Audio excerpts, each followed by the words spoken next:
And welcome to another video here on my channel. Just doing a bit of a general update video in regards to what's happening at Birmingham at the moment. The video that I've done with Jamie seemed to go down very well, so this time along I've got Tommy. How you doing, Tommy? Good evening, Sam. How are we? Yeah, very good, thank you. And I suppose we start off at the Swansea 1-1 draw because I know that you were there, and I know that we got obviously a point in late fashion because it was Roberts that popped up with a goal to equalise, and we did kind of ride our luck in the game a bit because Swansea hit the bar three times, and they were pretty dominant in terms of possession, I would say, but in terms of chances created, you could say that yes, Swansea, managed lots of shots, but actually I thought that Beadle had a pretty good game. There was that one that he Mm. tipped onto the bar, and the defence did do well in moments to stave off that sort of pressure from Swansea on our goal. So, in terms of how you saw the game at the stadium, how would you say you saw it? I thought it was a bit of a battle between two really poor teams, if I'm being honest. Like, we played very abjectly, we just didn't seem to turn up. I don't know what it is with us this season going away from home because, like, I was on a Sheffield Wednesday podcast earlier today, and we are second bottom in terms of away form with only two wins, and they're bottom with one. And it just makes you wonder because when we go on home form, we're fifth in the league with that. So it's like it's bizarre, really. We just seem like a completely different outfit away from home, and realistically, it wasn't any difference. I think that Swansea were a bit wasteful in the end, and Beadle, to be fair, had a good game. I think he's getting good with his shot stopping now. I think he's becoming a really good line of defence with that. I just think he's a little bit nervy in the air still, which is probably a bit of a young goalkeeper thing. But yeah, it was a bit of a miserable day all round really because we were chatting in the group chat that we have just how unbelievably in a terrible mood everybody was. They'd all been on the lash obviously during the day, what with it being a half 5 kickoff and everything. But honestly, people were in such a terrible mood. I mean, some people were in such a bad mood that they end up starting putting young kids in headlocks. I mean, that's just absolutely embarrassing, that is. So, yeah, I mean, like, it was a good thing that we got a point in the end. I thought we battled back pretty well after that goal, actually. I think it gave us a bit of a spark, really. And Patrick Roberts has been our best player for a long time now. So it's good to see him getting more goals, getting more contributions in the game. But yeah, it's a tricky one, wasn't it? But obviously, as we're speaking now, we've made two signings, so they probably won't be ready for the next tomorrow game against Wednesday. I'm not entirely sure. I might be wrong. But yeah, they desperately need some signings coming through the door, and I think we need a bit of experience, in my opinion, as well. We need to get a few players in that are going to be, sort of championship ready. Like some of the signings we've made this season have been those sort of championship ready players like Gray, like Roberts. But with the two signings, I'm sure they'll be good, and I think that they do bring something to the table. But I don't know, I kind of need like a little bit of a. I can't even think of any players off the top of my head, but you know what I mean, like sort of championship ready players to come straight into the team. And it's interesting the players that we've been linked to actually because you look at the age profile of the three players that we've signed. They're what 21, and then Prisk, who's supposedly meant to be coming through the door Mm. within the next day or two. He's 21 as well. So it's a young age profile, and it's also shopping in markets. I know obviously Brighton is where we got Osman from, but he's played his football, in the Netherlands and also in Denmark as well. So we're kind of casting our net out quite far with who we're signing. And I would say that with the loan signings that we've managed to get of Solis and Osman, I feel like they're kind of low risk, high reward ones because if they don't work out, then at least they're going back to their parent clubs at the end of the season. And also, it's in positions as well where we know the players that are going to be starting there. So obviously on the wing, it's Gray and Roberts, but I feel like just for that depth, Osman's a good option to have until the end of the season. And then that holding midfielder role, it seems to be Paik and Doyle quite a lot, but then you've got Solis just to provide some competition, really. So how do you view the transfer window so far in January? Yeah, a bit nervy at times, I'd probably say. I don't think we're doing the right business in really, if I'm being brutally honest. We just never seem to be linked with anybody. Like this Osman guy.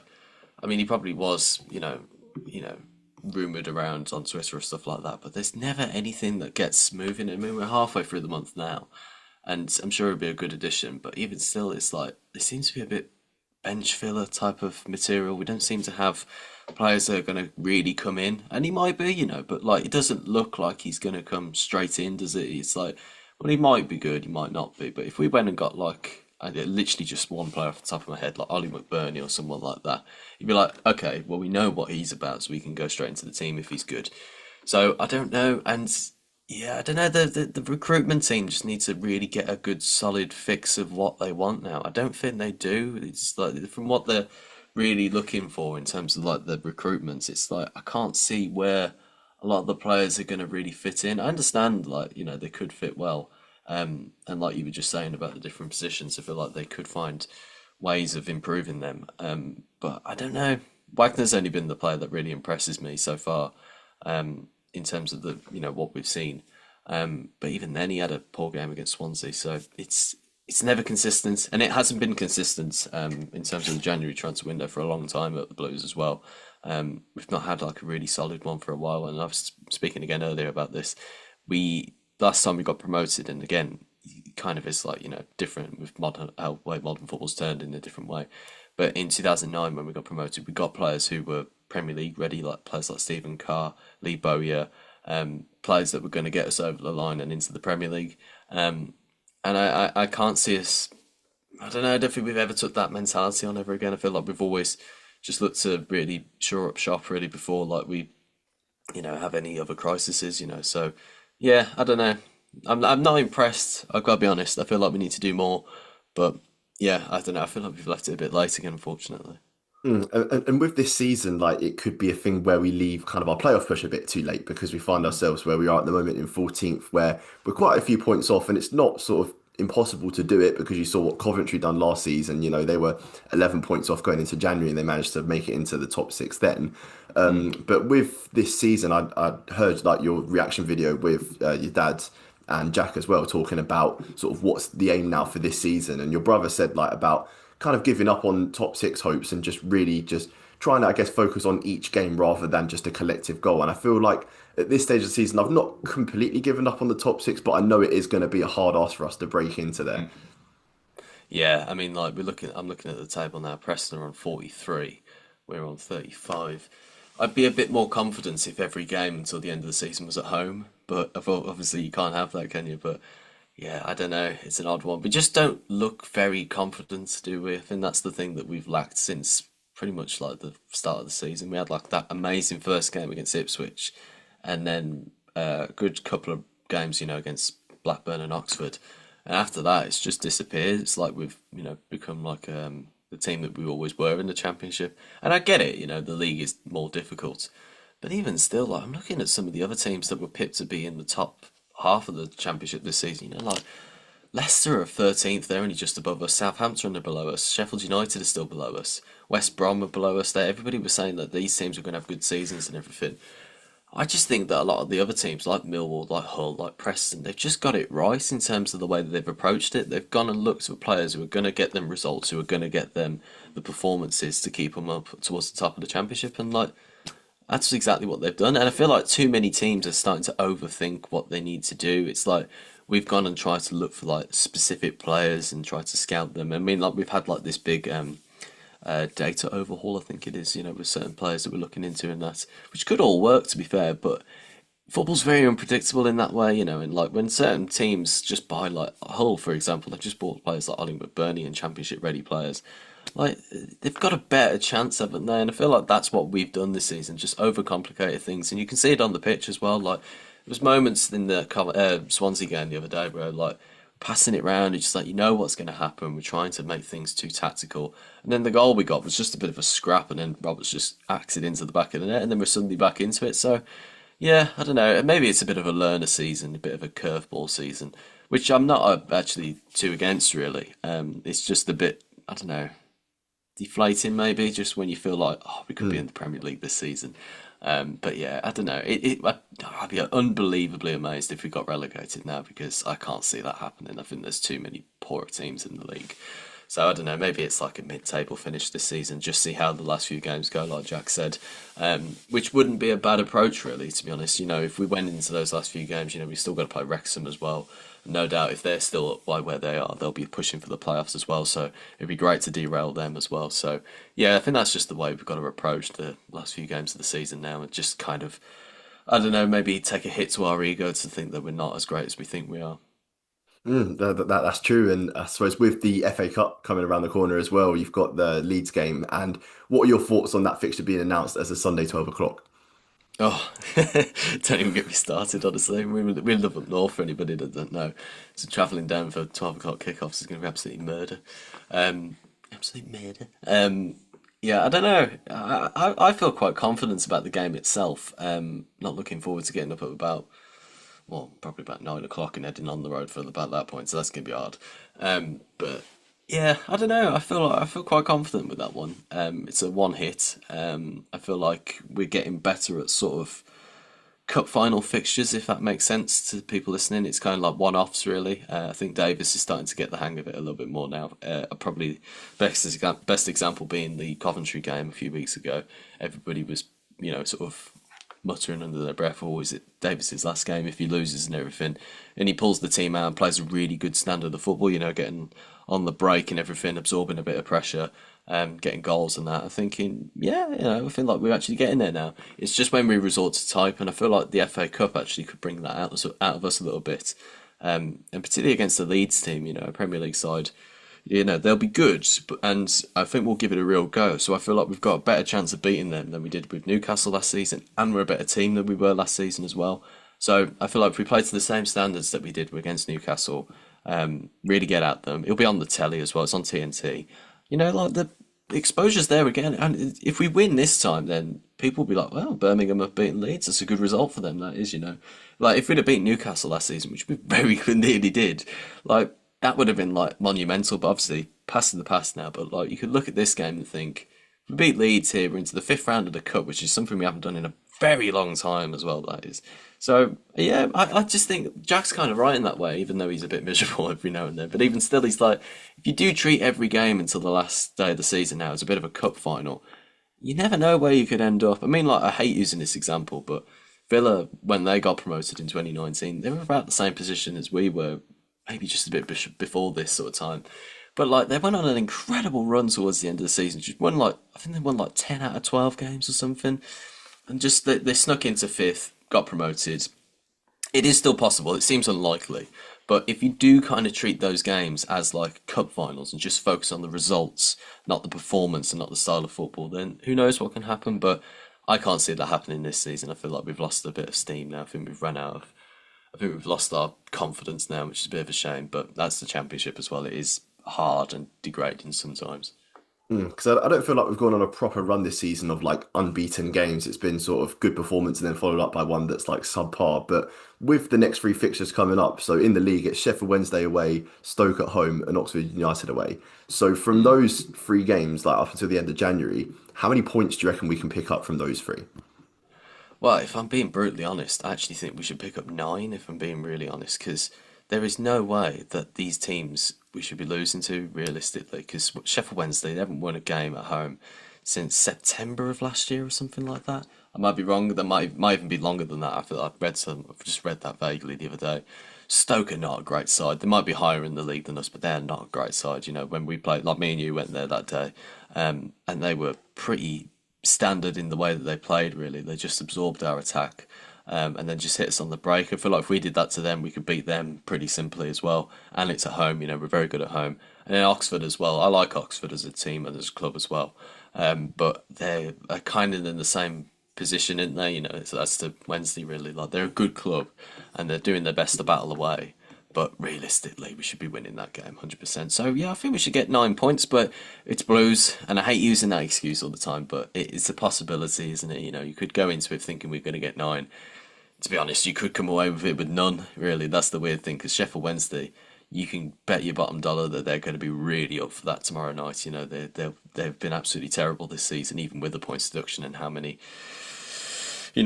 they've been in debt and everything. It's like they always seem to turn up against us, because I think they kind of know that they can get a result out of us, annoyingly as well. I mean, Barry Bannon being the little bastard that he is as well, he can always pull a performance out of nowhere against us. Which is, again, that's their cup final tomorrow. Do you know what I mean? And like, if we can pass that test tomorrow and win comfortably, then fair enough. Then maybe we could push for the playoffs. But even then, I can't see us beating any of the teams above us. That's the problem. Yeah, I don't know. It's a tricky one, really.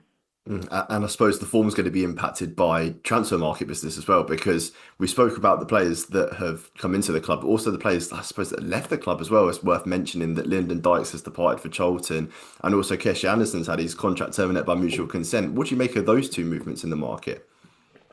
I think the Keshi Anderson one's a bit strange, isn't it? Because there was rumours going around that he had a bit of a bust up in the changing rooms, which with the sort of the way that his contract was just terminated, it wasn't like he went to like with Lyndon Dykes, he went to Charlton, didn't he?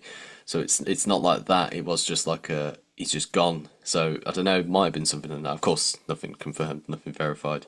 It's just rumours, isn't it? But yeah, I don't know. I'm a bit disappointed in both of them leaving actually because I did like them both. I don't think they were very much up to the championship standards that we needed them to be. I think they can be championship players. I just don't think that they were the level that we needed them to be in around the playoffs, that type of standard. So yeah, I don't know. It's sad to see them go. I think it's more irritating that we haven't properly replaced them or haven't got a replacement in line.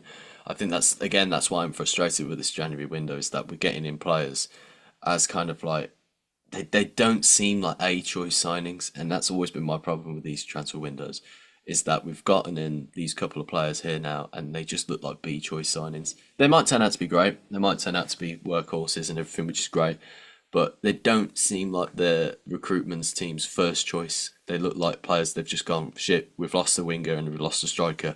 Let's just go and find somebody to fill that position. It looks a bit hurried in my opinion. Kind of like how Kumas was at the end of the window, and I don't know, maybe to a degree Jack Robinson because he wasn't quite fit and ready to go when he first joined us, was he? So yeah, I feel like I understand like if the rumours are true about Anderson falling out with the club and him just being binned out, then fair enough. That's you could argue that case. But with Lyndon Dykes, it was like right, we all knew that he was eventually going to go because he wasn't going to get in the team and he was just coming off the bench. But there was no replacement for him. Like there is no replacement for him, and it's like go and get a striker first. That's your transfer policy. That is always the thing. If you're going to sell a player and he's taking up a position on the bench, make sure that you've got somebody there before you can bring him in. Because on against Swansea, we just had the kids on the bench, and I'm sure that they're great kids and everything, good players, but they're not ready to come on as subs, and that's why we were like a bit strapped at the end of that game. And Jay had to come on for Kyogo because he was obviously not fully up for it at the end of that game, and Kumas was left on. Which, had we had Dykes on the bench, I think he would have brought on Kyogo and brought on Dykes and Stansfield for Kyogo and Kumas. But yeah, we look a bit clueless at the moment, which is why it's never great when you're coming up against a team like Wednesday who are really up for it. You just think, fuck it, we'll just go for it. Well, in Charlton's win against Sheffield United on the weekend, Dykes came on at half time, got an assist within a minute, headed down for Sonny Carey, who shot and scored, and he's actually wearing the number 99 shirt, which I find quite funny.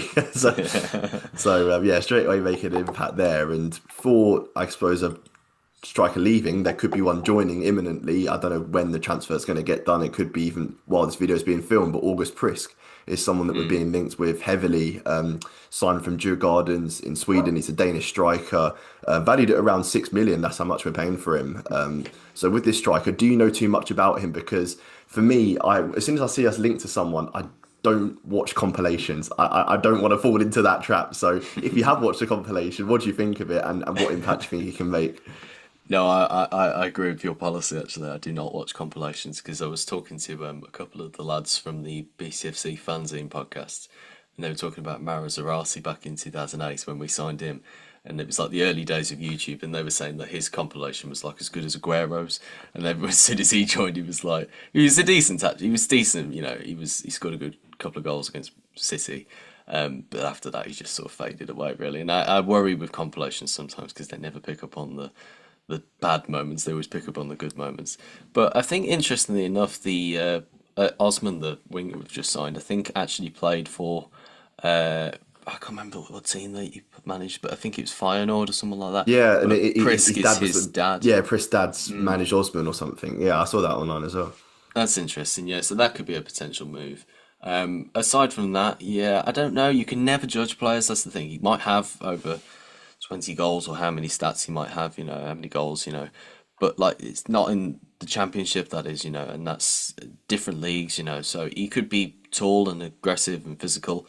So was Chekin Doy, and he couldn't play very well in the championship. But I got tricked again, by that compilation, by the way. I got tricked by that one. Well, I'm not just trying to say that just to like be negative or anything. I'm just doing it as like a sort of getting to know the player and everything. Because if he comes in and he's like fantastic for us, it's like a second Gyökeres or something like that. Then brilliant. We've made a great bit of bargaining. Then it's always the risk you take when you don't buy championship players or players that have proven it there before. Which is just I would accept that if we got Prisk and Osman and Solis. I'd accept that if we made those signings, but also a few other ones, like a couple of other championship ready players. I would kind of feel like that was, like part of a team a little bit more. So you've got some experienced players that you can rely on if the players that you're a bit more experimental with didn't turn out to be good. But if they are good, then you've still got them as backup. You can interchange a little bit. I think that was what was smart about buying players like Dykes last season. In a League One team, because you had that as backup, and you had players like Taylor Gardner-Hickman as well. You had players like Alfie May, who was initially meant to be the starting player. But we just seem to have like a proper team from last season, and I don't really know what we're doing this season. I feel like it's a bit too experimental. We need like a bit more of a solid base, and I feel like at the start of the season, we kind of had an idea of what that would look like, and then it didn't quite work out. So we tried other variations of different things, and it's just a bit matted together. Unfortunately, it's not quite worked out. I think the way we have thought it would do. But yeah, they could be great striker. He could be a great striker. Signings could be great. We obviously time will tell. Because everybody was saying that about Sam Cosgrove, and everybody was throwing it out and things. It's like, please just go and get him and everything. He comes and he's like, oh, he ain't that great actually. So never mind. But yeah, we'll see, won't we? It's an interesting time. And how many transfers would you say that we need between now and the end of the window to properly be able to compete? And is there anybody that's caught your eye as well that you'd like us to bring in? I'm really bad with transfers nowadays. If you'd have asked me like when I was 15, 16, I would have known everybody. Literally like FIFA playing knowledge FIFA helps, all don't day. Yeah, yeah. it? Playing a bit of career mode. Nowadays I have no idea. It's kind of the team element for me I'm sort of a bit concerned about because I'm sure that the players get on, or some of the players get on. I'm definitely sure about that. And I'm sure that players like Paik and Iwata and Kyogo are really working hard in training sessions and everything. They seem to have good work mentality. I just don't think that sometimes some of the players complement each other very well. It's kind of like Wagner likes to get down on that left hand side and make crosses for players. And then when you look in the box, it's like, unless Dux is making a last minute run into the box and he's got nobody there, is he? Because Kyogo's either too far behind or offside, or, he wants it coming through the middle or something like that. I mean, like, Kyogo is one of those players for me that's like, again, another one of those players we just don't seem to have complemented very well, really. It's like we just seem to throw the ball at him, and then when he misses a sitter, which he should be scoring, don't get me wrong, but it's like we still don't give him great service at times. I am still frustrated with him because I was like expecting him to be like 30 goals a season in the championship type of player, and he hasn't been that.